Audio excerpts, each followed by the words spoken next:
It started with a vase.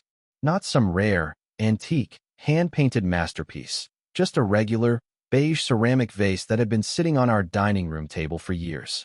The kind of thing you don't really notice until it's gone. And one evening, it was gone.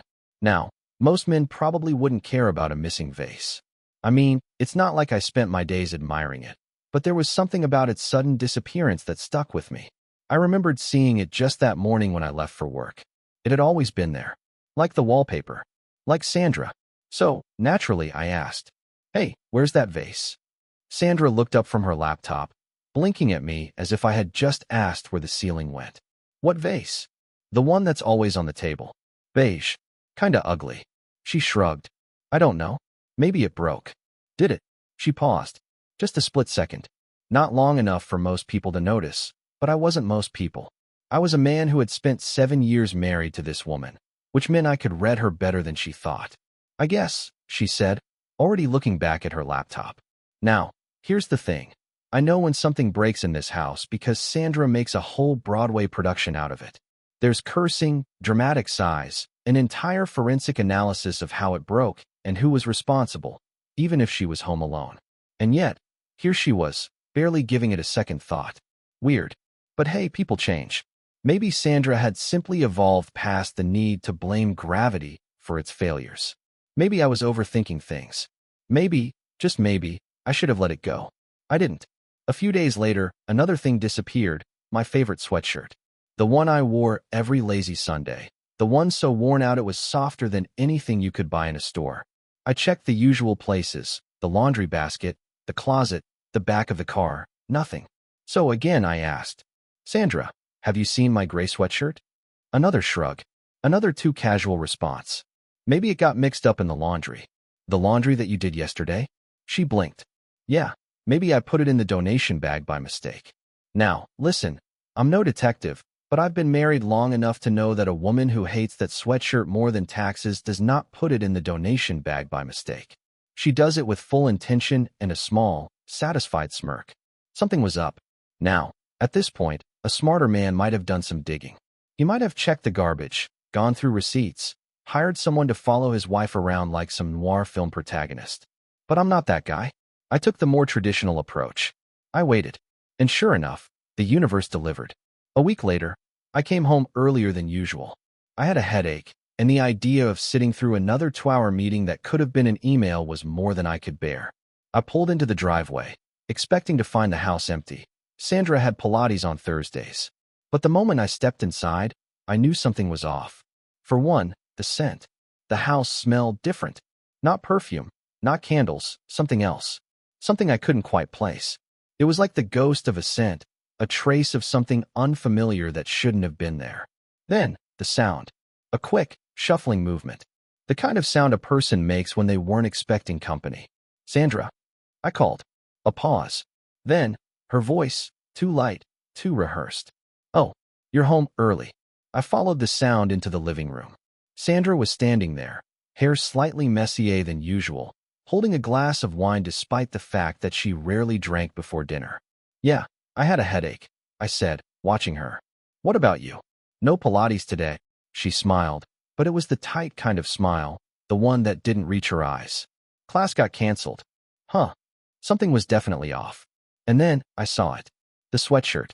My gray sweatshirt, casually draped over the armrest of the couch. The same sweatshirt that had mysteriously ended up in the donation bag. Now, I may not be Sherlock Holmes, but even I could put 2 and 2 together. I stepped closer. "I thought you said you donated that." Sandra followed my gaze, and for just a second, one tiny, fleeting second, there was a flicker of something in her eyes. Not surprise. Not guilt. Annoyance. "Oh," she said, reaching for the sweatshirt, balling it up as if that would make it disappear. "I guess I was wrong." Wrong. Sure. At this point, the universe might as well have sent me a flashing neon sign that read "Your wife is hiding something." But still, I didn't push. Not yet. I just nodded, let her think she had smoothed things over, and made a mental note to pay attention. And it didn't take long. The next day, another shift in the air. Sandra was distracted, her phone never far from her hand. I caught her smiling at something, a message, maybe, and when she realized I was watching, she quickly put it away. That night, she went to bed early, claiming she was exhausted. I stayed up, and at around 11 p.m., she got up. I heard her feet padding across the floor, heard the bathroom door click shut. But then, silence. No faucet running. No toilet flushing. Just silence. I waited. After a few minutes, curiosity got the better of me. I got up, moved quietly toward the hallway, and peeked around the corner. And there she was, standing in the dark, whispering into her phone. Now, a reasonable man might have walked in, confronted her right then and there. But I wanted more. I needed more. So, I turned around, went back to bed, and pretended I hadn't seen a thing. Let Sandra think she was in control. Let her think I was still in the dark. Because whatever was happening, I was about to find out. And when I did, well, let's just say that missing vase was about to be the least of our problems. I'm not saying I'm a genius, but I do have an above-average ability to put two and two together. And let me tell you, that night, standing in the hallway, watching my wife whisper into her phone like a teenager sneaking calls past curfew, the math was mating. Something was going on, and Sandra was doing a terrible job at hiding it. The next morning, she was back to acting normal. Or at least, what she thought was normal. She asked me how I slept, kissed me on the cheek like everything was fine, and then disappeared into her usual morning routine. And then, just as I was about to leave for work, she hit me with it. I might be late tonight, she said casually, flipping through a magazine she wasn't reading. Some of the girls from Pilates want to grab drinks. Now, under normal circumstances, I would have just nodded and gone about my day. But these weren't normal circumstances. Oh yeah, I said, pulling on my jacket. Which girls? She hesitated. Just for a second. Not long, but long enough. You don't know them, she said, waving a hand dismissively. Now, let me clarify something. Sandra has exactly 3 friends, and I know all of them. One is too busy with her newborn to go out past 7 p.m., the second has the social energy of a houseplant, and the third is her cousin who lives in another state. So either Sandra had suddenly made new friends, or she was lying. And let's just say I wasn't putting my money on her sudden rise in popularity. I just nodded. Sounds fun. Have a good time. I left without another word, but my brain was already working overtime. Here's the thing. I wasn't about to sit around twiddling my thumbs while my wife played secret agent with whoever was on the other end of that phone call. I had a couple of hours to kill before work, and I intended to make good use of them. First stop? The laundry room. Now, I know what you're thinking. What kind of man voluntarily goes to the laundry room? But desperate times call for desperate measures. And if Sandra was up to something, I figured her clothes might tell me a story she wouldn't. And wouldn't you know it? They did. In the back of the laundry pile, hidden beneath a mountain of regular clothes, I found a t-shirt I didn't recognize. It was too big for Sandra, definitely not mine. And judging by the worn-out logo of some obscure auto repair shop on the chest, it belonged to a man who either really loved his job or had terrible taste in free promotional clothing. I held it up, turning it over, and that's when I saw the little detail that really sealed the deal. A tiny, barely noticeable red stain on the collar. Now, I'm not saying I'm a forensic expert, but I know a lipstick stain when I see one. And I also know that Sandra doesn't wear lipstick. She's one of those natural look people, which is great for her, but very inconvenient when trying to explain why a man's shirt is sporting a shade of red that definitely didn't come from motor oil. I put the shirt back exactly where I found it and walked out. I needed more. Next stop? Sandra's car. She was out for a run, an actual one this time, not a secret phone call in the bathroom. So I had a solid 20 minutes before she came back. I wasn't expecting much. Sandra kept her car fairly clean, but everyone has their blind spots. And sure enough, after a little digging, I found it. Under the passenger seat, crumpled up like an afterthought, was a receipt. Now, before you start rolling your eyes, let me just say this wasn't your average gas station or grocery store receipt. It was from a hardware store. I smoothed it out and scanned the list. Rope, a pack of gloves, a screwdriver set. Now, unless Sandra had suddenly taken up home repairs, something I knew for a fact she avoided like the plague, this was very, very interesting. I folded the receipt, slid it into my pocket, and shut the car door just as I heard Sandra's footsteps approaching. "Whatcha doing?" she asked, slightly out of breath, wiping sweat off her forehead. "Just looking for my sunglasses." I lied easily. "Thought I left them in your car." She smiled, the kind of smile people give when they think they've gotten away with something. "Did you find them?" Nope, I said, forcing a grin. Guess I'll keep looking. She shrugged and walked past me into the house, completely unaware that I had just found my next clue. That night, she left for her so-called drinks with the Pilates girls. I waited exactly 20 minutes before I followed. Not because I was suspicious. Oh no. At this point, suspicion had left the building and been replaced by full-blown certainty. I just wanted to see how bad it really was. And let me tell you, Sandra did not disappoint. Sandra had a bad habit of underestimating me. I wasn't some clueless husband who lived in a bubble of trust and ignorance. I wasn't the guy who ignored the signs, buried his head in work, and woke up one day to find half his stuff missing and a note on the fridge saying, "It's not you, it's me." I paid attention. Always had. So when she left that night, claiming to be meeting up with her imaginary Pilates friends, I knew exactly what I needed to do. Now, I could have taken the obvious approach, follow her, lurk in the shadows like some detective in an old crime show. But I knew Sandra better than that. She wasn't an amateur. If she was lying about where she was going, she'd be prepared for the possibility of being followed. That's why I did the next best thing. I called Jeff. Jeff wasn't a private investigator or some tech wizard who could track a phone with a single keystroke. He was my coworker, a guy who, for reasons unknown, spent his free time messing around with old police scanners and listening in on the neighborhood's most boring crimes. If a teenager stole a lawn gnome 2 streets over, Jeff knew about it. If someone's sprinklers went off at an inappropriate hour, he had opinions. And, more importantly, Jeff had access to security cameras. Not in a creepy way, at least, not that I knew of, but he had a friend who ran a bunch of local parking lot surveillance systems. Small businesses, shopping centers, places where people didn't really pay attention to the fact that a few cameras were keeping an eye on things. "Let me guess," Jeff said when he picked up. "You need a favor." "I need footage," I said. "Downtown area, somewhere between 7 and midnight." Jeff whistled. "That's a lot of ground to cover. You mind telling me what I'm looking for?" "My wife." There was a pause. Then, oh, Jeff wasn't one for prying, but he wasn't a moron, either. "I'll see what I can do," he said. "Might take a couple of hours." "I can wait." I hung up, poured myself a drink, and sat on the couch, staring at my phone like some fool waiting for bad news he already knew was coming. Sandra didn't text, didn't check in, didn't even bother pretending to be where she said she was. By the time Jeff sent me a message, I already knew what I was going to find. 8:43 p.m., corner of Fairview and Lexington. Green sedan. "Yours?" I stared at the text for a few seconds before typing back. "Yeah, what else?" She wasn't alone. "Want the clip?" I didn't answer. I didn't have to. My phone buzzed a second later, and a grainy, black and white video loaded onto my screen. And there she was, Sandra, stepping out of my car, smiling in a way I hadn't seen in months. Not the polite, forced smile she gave me in the mornings.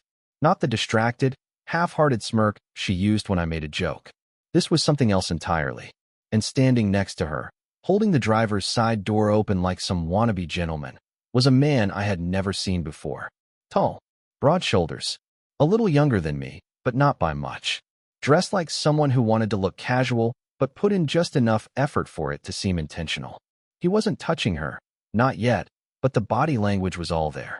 The slight lean in, the way she tucked her hair behind her ear. I didn't need to see any more. I closed the video and sat there for a long time, staring at the floor. Now, at this point, most people might have reacted differently. Maybe they would have confronted their spouse immediately. Maybe they would have called up a divorce lawyer or packed their bags and left. But I wasn't most people, and I wasn't going anywhere. Because if Sandra wanted to play games, she was about to learn that I was very, very good at them. Sandra wasn't the first person to underestimate me. In fact, I'd spent most of my life watching people assume I was the kind of guy who didn't notice things. The kind of guy who let things slide. Coworkers, friends, even my own family, they all thought I was easygoing. Some harmless, predictable guy who shrugged things off and went with the flow. Which was exactly why I was about to have a lot of fun proving them wrong. I wasn't mad. Not in the way most men would be. I wasn't going to flip tables or yell in the middle of the street. I wasn't about to lose sleep over whatever Sandra thought she was doing. But I was going to make sure she regretted every single moment of it. I spent the next few days gathering more evidence. Not because I needed it. I had already seen enough to know exactly what was going on, but because I wanted to be thorough. If I was going to do this, I was going to do it right. The first thing I did was check the GPS history on Sandra's car. She always left location tracking on because, in her words, she was too lazy to remember where she parked, which meant I had full access to every place she had been over the last few months. A pattern emerged almost immediately. Tuesdays, Thursdays, a couple of Saturdays, always around the same time, always in the same area, not anywhere suspicious on its own, just an apartment complex across town. Not exactly the kind of place Sandra had any business being in. Then, there was the phone bill. She had her own line, but we were on the same family plan, which meant I could see every call and text she sent, even if I couldn't read the messages themselves. One number stood out right away. Hundreds of messages. Late-night calls.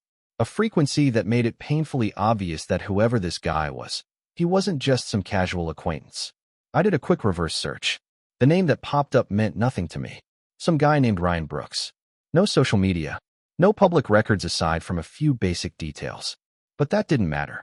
I didn't need to know who he was. I just needed to know what I was dealing with. And now I did. So, I got to work. See, while Sandra had spent the last few months playing whatever ridiculous game this was, I had been making sure she walked straight into a trap she didn't even know existed. First, I transferred all of our shared accounts, banking, utilities, even the streaming services, to my name only. Sandra wasn't the most tech-savvy person in the world, and I knew she wouldn't notice until she needed them. Then, I went into our home network settings and changed the Wi-Fi password. Again, something minor, something she wouldn't realize right away. But when she did, she'd be locked out of everything. And then, just for fun, I created a new email under her name and signed her up for every single spam mailing list I could find. Free giveaways, political newsletters, weird conspiracy theory forums. If it had an option to receive daily updates, I checked that box.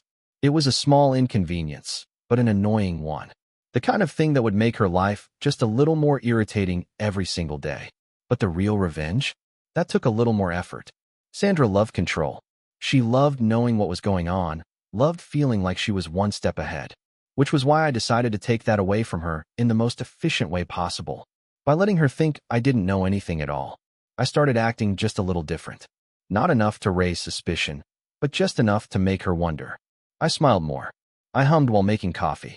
I asked about her day with actual interest, nodding along like the most attentive husband in the world. And then, I started doing the one thing she wasn't expecting. I started spending money. Not recklessly, but noticeably. New clothes, a new watch, a gym membership, a few casual mentions of an upcoming work trip that didn't actually exist. Sandra didn't say anything at first, but I could see the wheels turning in her head. She wasn't used to me spending money on myself. She wasn't used to not knowing exactly what I was up to. And then, I made the final move. I sent a single text to the number she had been calling. Ryan, I think we need to talk. And then I waited. The thing about people like Sandra is that they don't like losing. It doesn't even matter what they're losing: money, control, an argument about which way the toilet paper roll should face. They just hate the idea of someone else getting the upper hand. So when she realized she wasn't the one running the show anymore, she did exactly what I expected her to do. She fought back. It started small. Little things, like suddenly remembering she had misplaced my favorite coffee mug, or the way my car keys somehow kept ending up in the freezer. Petty inconveniences, barely worth acknowledging. But then, she upped the stakes. She started slipping little comments into conversations, things designed to make me question myself. "You seem different lately, Daniel," she'd say, tilting her head like a concerned therapist. "Are you okay?" Or my personal favorite, "You've been acting so distant. Is something wrong at work?" Classic manipulation. Make me feel like the problem. Make me second-guess my own actions. Unfortunately for her, I wasn't playing that game. I just smiled, shrugged, and went about my day like nothing was wrong. Which, of course, infuriated her. So she pushed harder. One night, I got home to find her sitting at the kitchen table with an envelope in front of her. She sighed dramatically, running a hand through her hair like she was preparing for a very difficult conversation. "I didn't want to do this," she said, sliding the envelope toward me. I picked it up, opened it, and nearly laughed out loud. Divorce papers. Now, let me be clear, I knew this was coming. I had been waiting for it. But the fact that she had done it with such a straight face, like this was some noble act of self-sacrifice, was almost impressive.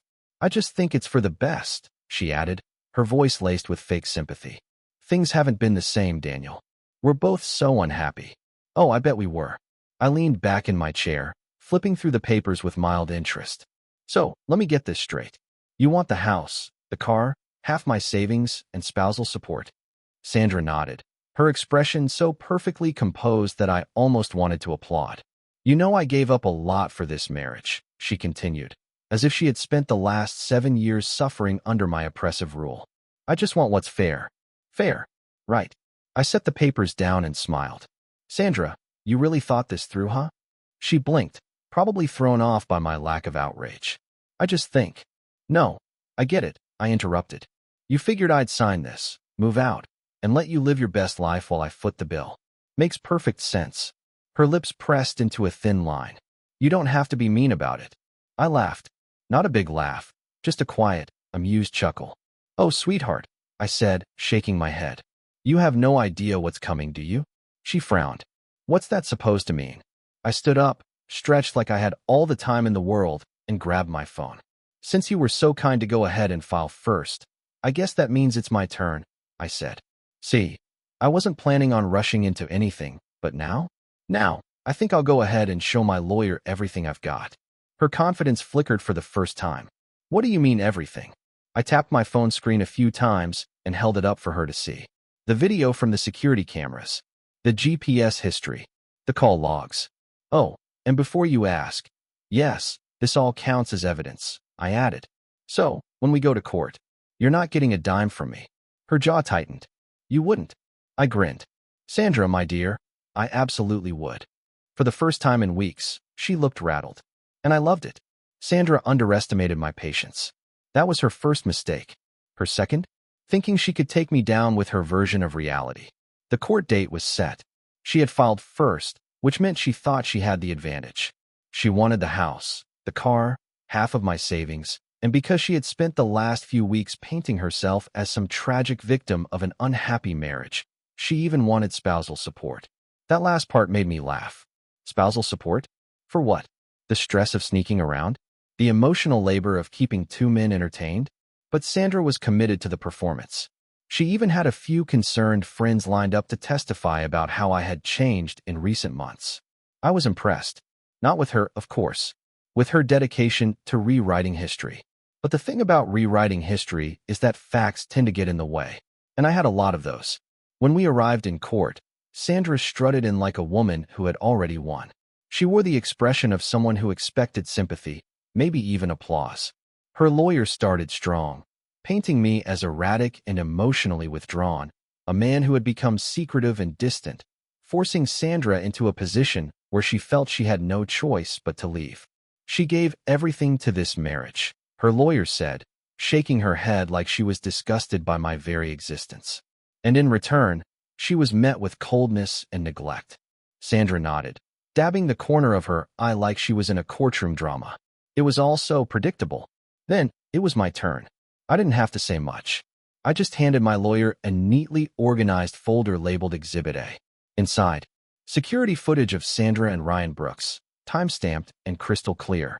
A full GPS record showing the exact dates and times of her little adventures. Cell phone logs detailing just how deep their conversations really were. The courtroom went silent as my lawyer took his time laying it all out. The judge glanced at Sandra. Do you have any response to this? Sandra opened her mouth, closed it, opened it again. Her lawyer fumbled for words, clearly blindsided. I almost felt bad for them. Almost. And then came the best part. Your Honor, my lawyer said smoothly, flipping through another set of documents. Since my client has provided irrefutable proof of infidelity, we request that all financial claims against him be dismissed. Additionally, given that Mrs. Grant was using shared finances to conduct her affair, we believe she owes Mr. Grant reimbursement for those misused funds. I swear, I saw Sandra's soul leave her body. The final ruling? No house, no car, no spousal support. Instead, Sandra was ordered to repay me for every single dime she had spent during her little affair. I could have walked out of there satisfied, but I had one last thing to say. As we left the courtroom, Sandra turned to me, her voice low and bitter. You think you won? I smiled. I don't think, Sandra. I know. And with that, I walked away. She wanted a fight. She got one. And she lost. Thanks for watching. Rate the story in the comments. Subscribe to the channel